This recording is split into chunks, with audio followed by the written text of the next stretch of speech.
আসসালামু আলাইকুম ভিউয়ার্স। আমার এই সালাডটা খেতে খুব মজা লাগে। অনেকে কাঁচামরিচ দিয়ে বানায়, আমি কাঁচামরিচ, পেঁয়াজ কুচি, ধনে পাতা, তার সাথে মোটামুটি একটু বোম্বাই মরিচ দিই কুচায়, তারপর হচ্ছে একটু ধনে পাতা আর শুকনো মরিচ দিই। তুমি করতেছো কেন? ভিউয়ার্স, খুব মজা করেই খাইলাম। আবার চিংড়ি মাছের ভর্তা, এই যে দেখেন চিংড়ি মাছের ভর্তা, ভালোই মজা।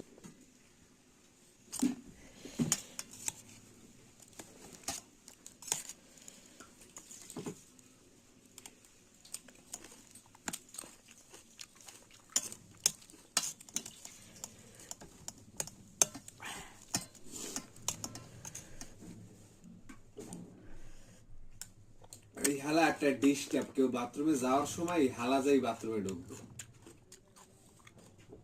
হাই হাই, ডিস্টার্ব মানে কোন ডিস্টার্ব?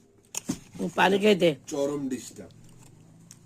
সারাদিন শীতেই থাকবে, যেই কোনো কাম করবে